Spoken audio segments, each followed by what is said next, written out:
Comme je vous disais tout à l'heure, je fais une petite parenthèse, une fois qu'on passe le pont de Normandie, c'est devant nous la Seine qui commence, tout simplement. C'est pour ça que vous avez beaucoup de passages de bateaux, surtout les bateaux de commerce. C'est la seule voie de passer devant Honfleur sur le pont de Normandie pour monter ou descendre la Seine. Alors on va remonter un petit peu en amont, on va apercevoir un petit peu devant nous, légèrement à gauche, tout au fond là-bas, on va distinguer deux pylônes qui dépassent. C'est le pont de Tancarville qu'on aperçoit au fond là-bas. Alors on l'aperçoit, il est quand même à 25 km en amont du pont de Normandie, sur la Seine évidemment. C'est l'ouvrage que nous devions emprunter avant pour se rendre, comme on dit, de l'autre côté de l'eau. Sauf qu'à l'époque, pour réunir ces deux villes, Honfleur-le-Havre, on faisait déjà avec le pont de Tancarville un détour de plus de 50 km. Et on mettait à l'époque plus d'1h15 pour rejoindre ces deux villes. Avec le pont de Normandie, je vous disais une trentaine de minutes, on y gagne en temps, on y gagne en carburant, même si le prix n'est évidemment pas le même. Je vous disais 5,90 € sur le pont de Normandie et vous êtes à 2,80 € sur le pont de Tancarville. Pour les passagers en pont arrière, pont supérieur, c'est qu'on va faire demi-tour dans quelques minutes. Je vous indiquerai à ce moment-là, il sera pour vous à la gauche du bateau, le pont de Tancarville. Vous allez apercevoir vous aussi ces deux pylônes qui dépassent. Cet ouvrage a été lui inauguré en juillet 1959. Alors en remontant un petit peu plus en amont aussi, on découvre côté gauche et devant nous, c'est la réserve naturelle de la Seine. C'est pour ça qu'on commence à apercevoir pas mal d'espèces d'oiseaux. Vous avez principalement à gauche, le long de ces berges, des cygnes sauvages. On aura sûrement l'occasion de croiser mouettes, goélands. Vous avez des cormorans, des oiseaux tout noirs, qui mangent principalement les anguilles, ces oiseaux pêcheurs. Vous avez des hérons cendrés, aigrettes blanches, plein d'espèces de canards sauvages, des courlis, des pies de mer. Enfin, je ne vais pas tous vous les citer, parce qu'il y a, d'après la maison de l'estuaire, ceux qui gèrent cette réserve, plus de 300 espèces d'oiseaux qui vivent ici en toute tranquillité.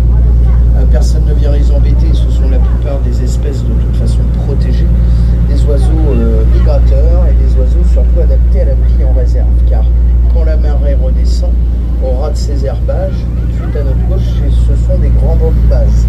Alors, ils ont des grandes pattes, des longs becs pour pouvoir marcher dans cette base.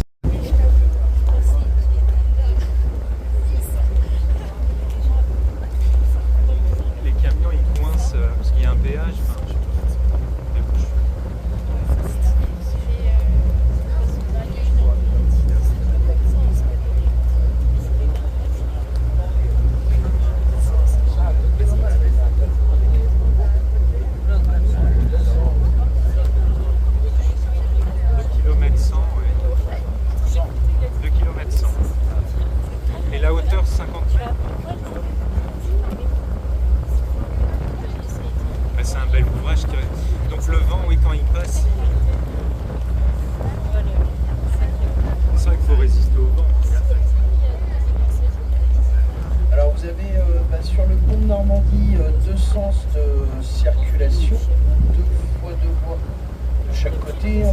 que dans le sens Honfleur-le-Havre, côté droit, ça commence à bouchonner. On est vendredi.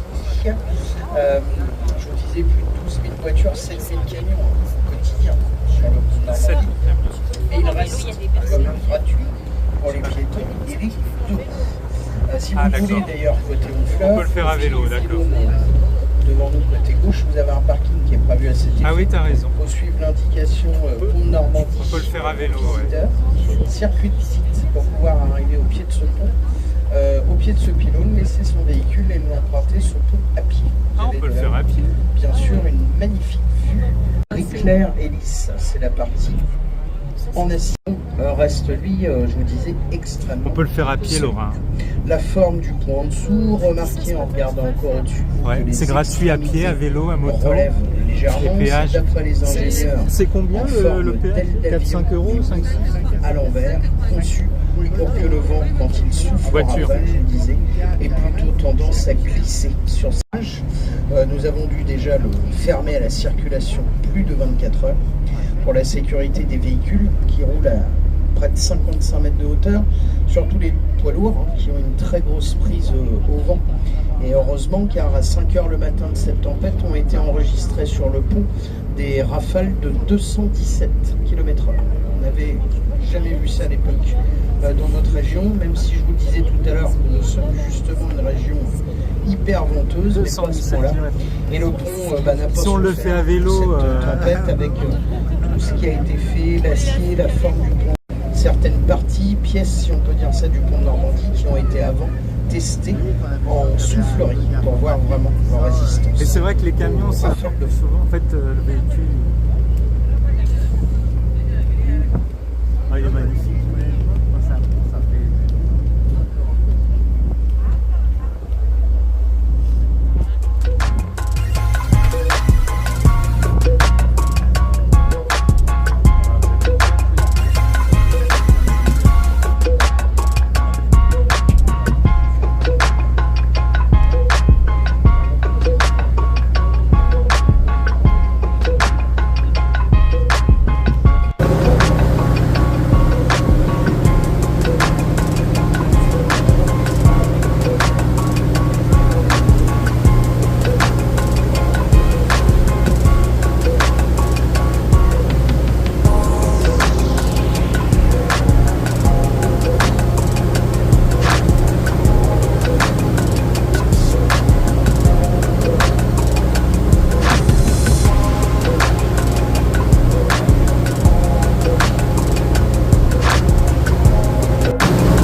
Les riverains, nous avons quand même le droit à des cartes d'abonnement qui réduisent le passage d'une voiture en 3 fois de l'heure.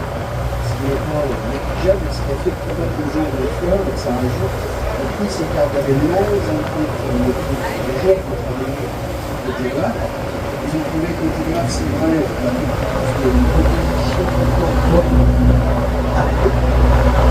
nous avons déjà plus grand nombre de fleurs à posséder. Société, comme la maison Renault, les cimenteries Lafarge, les raffineries de la maison Total, et surtout le car nous avons sur le fleur de restaurants, d'hôtels, bars, galeries d'art, de souvenirs, des commerces qui sont liés au tourisme.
choses à voir. Cité avec une ville qui date du XIe siècle, qui a eu la chance d'être épargnée de cette Seconde Guerre mondiale.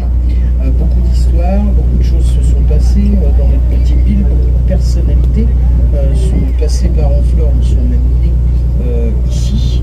Vous avez d'ailleurs un grand jardin qui représente toutes ces personnalités, qui ont été préservées. La plupart se visitent. Une des plus visitées, c'est notre église Sainte-Catherine, qui date du XVe siècle. Et la forme de deux coques de bateau à l'envers. Deux coques de bateau renversées. Une autre de ses particularités, c'est son clocher principal, qui a été lui construit, mais à part de l'église, de l'autre côté de la place. Pareil, si vous avez l'occasion et le temps, n'hésitez surtout pas à jeter un petit coup d'œil à l'intérieur de notre belle église Sainte-Catherine.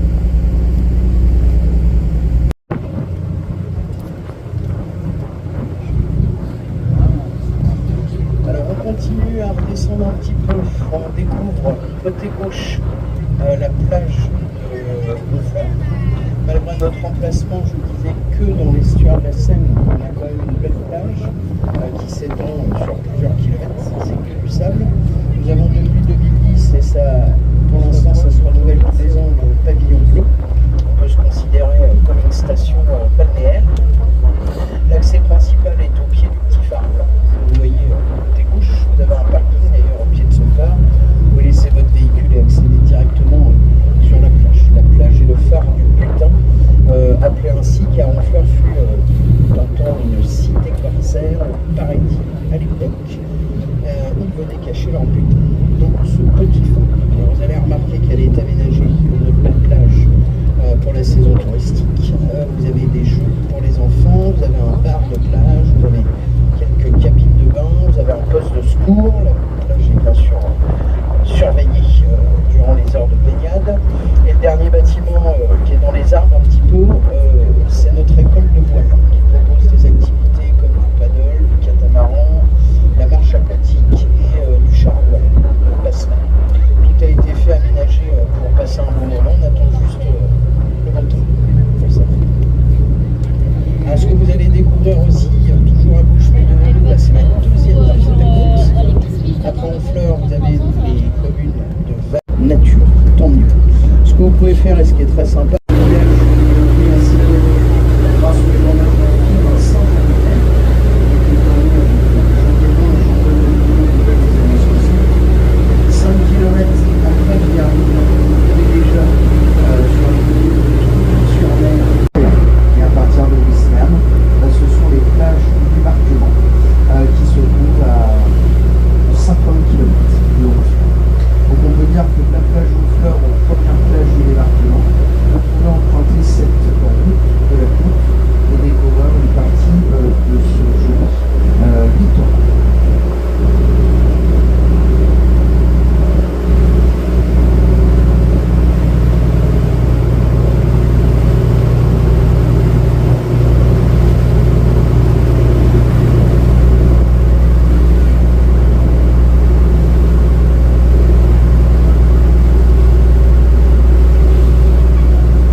Ces bateaux sont en escale pour venir charger ou décharger une partie de leurs marchandises, autant d'import que d'export à Port-de-Lille. Ce sont des bateaux qui, suivant leur taille, peuvent transporter entre 500 et plus de 23 000 conteneurs à leur bord. Quand vous pensez qu'un conteneur va sur un camion, ça vous laisse imaginer la taille de certains de ces bateaux. Dans les conteneurs aujourd'hui on met tout, c'est vraiment les voitures, chaussures, l'électroménager, les meubles, la nourriture. Vous avez même des conteneurs réfrigérants pour transporter des produits frais.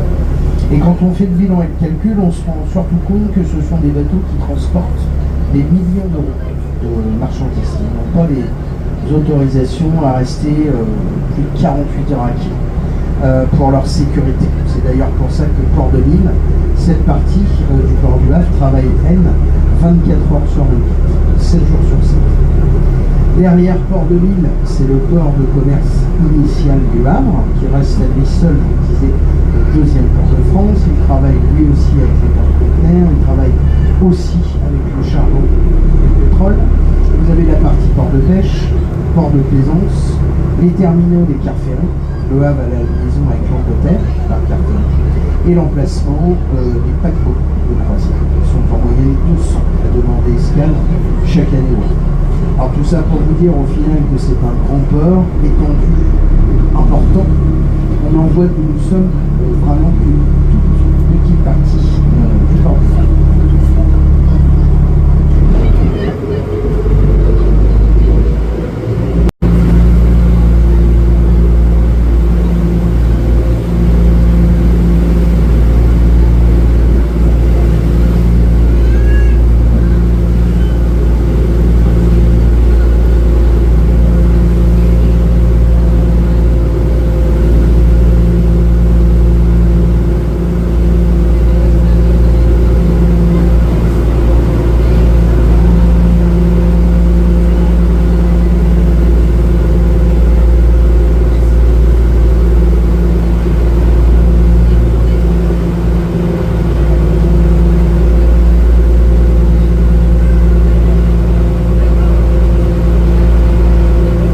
Vous y trouverez un jardin public avec fleurs, fontaine d'eau, des petits jeux pour les enfants, piscine municipale, terrain de tennis, mini-golf, pétanque.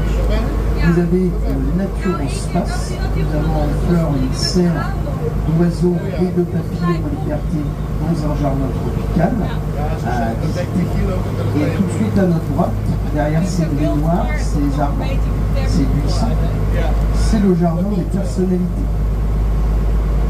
Un jardin qui a été aménagé avec une trentaine de visages, je vous en parlais tout à l'heure, qui représente les personnalités qui sont venues vivre et qui sont nées à Honfleur. Donc pour vous en citer quelques-uns, vous avez le corsaire Jean Doublé, vous avez le navigateur Samuel de Champlain, qui est parti avec les caravelles à la voile de Honfleur.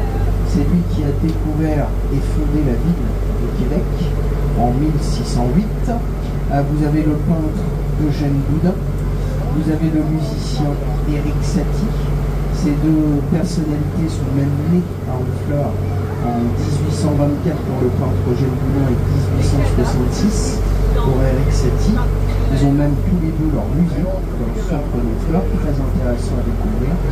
Et plus récemment, vous avez l'écrivain Françoise Sagan et l'acteur Michel Serrault qui ont tous les deux vécu 10 ans sur Honfleur. Alors je vous laisse la surprise de découvrir les autres. Tout en vous baladant, profitez de ce jardin. Vous avez des petits bancs pour s'asseoir, un petit kiosque à musique derrière les arbres et les buissons. Il y a une grande gare avec plein d'oiseaux qui ont reçu à l'intérieur. Et c'est un grand jardin de personnalité qui reste gratuit. Mais ça va encore un peu longtemps, car les cuisiniers vous attendent et juste après le passage, il va fermer une des deux paires de portes, car le niveau ne va pas tarder. Du port et des bassins de fleurs se vident, et depuis le temps que ça reste maintenu avec la pression d'eau, tout s'écoulera. Donc là, ils anticipent un peu, vont fermer, mais le niveau va commencer à descendre dans une bonne demi-heure.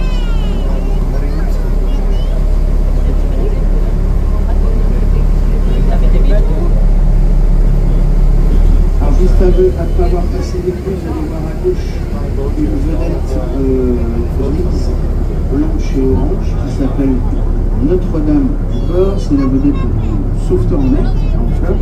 Il reste des gens bénévoles qui sont malheureusement très souvent appelés à intervenir pour aller sauver les gens en difficulté, en Seine, en estuaire, en mer. Comme ce sont des gens bénévoles, on essaye de leur donner un petit coup de main. Vous allez avoir un de nos collègues qui va passer parmi vous, venir vous proposer ces autocollants que nous vendons à leur profit. Le prix de l'autocollant, c'est 2 €.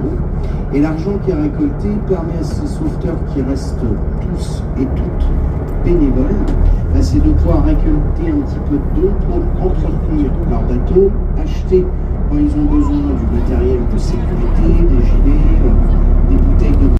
C'est que ces dons, justement, cette vente d'autocollants reste à l'origine des dons. Ça veut donc dire que ce n'est pas un don bateau.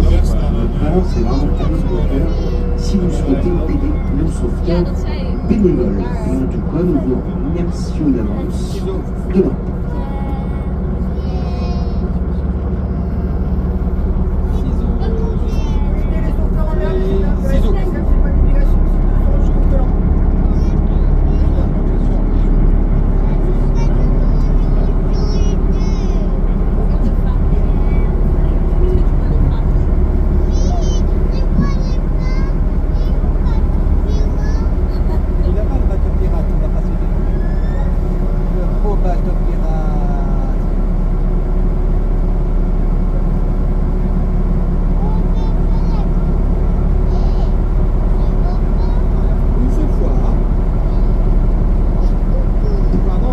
De retour dans le port d'Enfer, vous allez voir comme c'est sympa. On rentre pour la première fois en bateau, on découvre une partie des hauteurs qui restent protégées des constructions, une partie de la vieille ville et notre avant-port avec nos bateaux de plaisance et de pêche.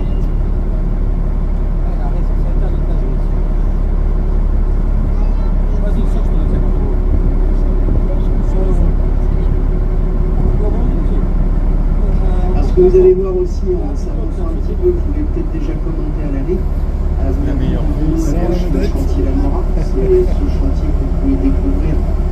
C'est un chantier spectacle qui a pour beau projet de reconstruire le bateau Guillaume Le Chrétien, qui était notre but de Normandie. Le bateau La Mora, qui sera en logo sur le bâtiment tout de suite de notre couche. Chantier spectacle récent qui a été inauguré il y a 6 mois. C'est vraiment tout récent. Depuis hier, ce bateau en escale. Finalement, on peut le faire à pied, à vélo. C'est la Nao. Gratuit. Parce que j'en ai vu qui le font. Exact. Compte avec la tempête de 81, plus de 200 km/h. Ouais, on peut le faire à pied. Je sais pas si je vais le faire ce soir ou à vélo, ouais. Peut-être demain matin. Explorer maritime. Ouais. La Nao Victoria qui nous fait le plaisir, pour la première fois, d'être en escale à Honfleur. C'est un bateau que vous pouvez même aller visiter si vous voulez. Il est en escale jusqu'à dimanche. Nao Victoria fait partie de la fondation du même niveau, applique à l'identique d'un galion espagnol. Ouais, c'est un très bel ouvrage pour Normandie, c'est impressionnant. 95 inauguré. Ouais, c'est ça. C'était le plus haut pont à haubans du monde. Côté droit, vous avez la lieutenance, je vous en parlais tout à l'heure, cette ancienne fortification en pierre avec l'escalier et la tourelle.